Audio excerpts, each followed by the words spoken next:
And then final kind of hit and go subject of the day. Next week we got Gane versus Volkov. Can't Vegas wait. likes Gane minus 170, Volkov plus 145. I don't know if this is spicy or not. Give me Volkov. Give me Wow. Volkov. And I can Wow. defend it with a why. So the last fight we saw Gane was against Rosenstruik. He pretty much stayed on the outside, point fought him. How are you going to stay on the outside and point fight Volkov? And then You don't. you don't. And then you mean to tell me that because Volkov throws straight punches. It's not You a biggie boy. It's not. well, you have to wrestle Volkov. And that's what I'm saying. So Gane is going to have to show us something that he pretty much hasn't showed us yet. And he's going to have to fight in a game plan that's not really, in my opinion, suiting. Now, maybe I just haven't seen it, and he has that up his sleeve, and he pulls it out. He's like, oh, yeah, I'm a wrestler. Now give me my singlet.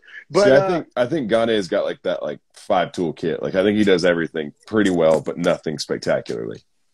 And if you're right, if Gane can out-wrestle Volkov, then take my prediction and wipe your ass with it. But if Gane fights how we've seen Gane fight in his – so far, what's been his path to victory in the UFC, which it's real hard to tell a guy that's broke to fix it when it ain't broke. You know what I'm saying? And Volkov has looked really good undefeated. recently too.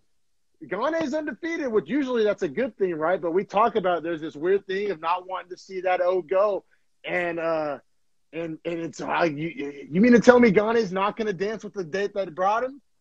You mean what I'm saying? That's a good point. That's how I'm thinking of this fight. Like that's the reason why I feel pretty good about it too. Now, watch me. Let me get my spoon ready for next week's podcast. But I don't know, man. Did I sway you? Did I say No. No, because I've seen some of Gane's and granted you got to take it with a grain of salt, but some of his old footage of him fighting in other leagues, he can do it all. He really is that 5-tool guy. I just don't know if he's on the level to strike with Volkov because Volkov's so long that overcoming that distance is going to be a problem. That's the problem is can you overcome the reach, the distance control? Because Volkov's takedown defense looked really good in his last fight too. Oh, yeah. So it's going to be interesting. Everybody's strategy that's ever fought Volkov ever. So, I mean, it's all kind of like a style bender. Except Derek Lewis. True. Yeah. Derek Lewis he literally lost 14 minutes and 30 seconds of a fight and then took the man's face off. One of the best comebacks ever, essentially. And his balls were hot. You know what I mean? Yeah, that's the famous same night. Oh man, a legendary. but all right, man. So that'll be fun. He said, I like Volkov. I think Gane. He's obviously been fast tracked. This is yeah. Can you say this is his hardest fight? Would you say Volkov's harder than Rosenstruik? Yeah, he's back in the win I think column. matchup wise, because Rosenstruik is just I just have to avoid power. Yes, that's a way path easier riddle in heavyweight than managing distance and getting takedowns against Volkov. And Gane is athletic. He likes his footwork. He's going to try to bounce around the outside. I feel like being on the end of those fucking shots, man.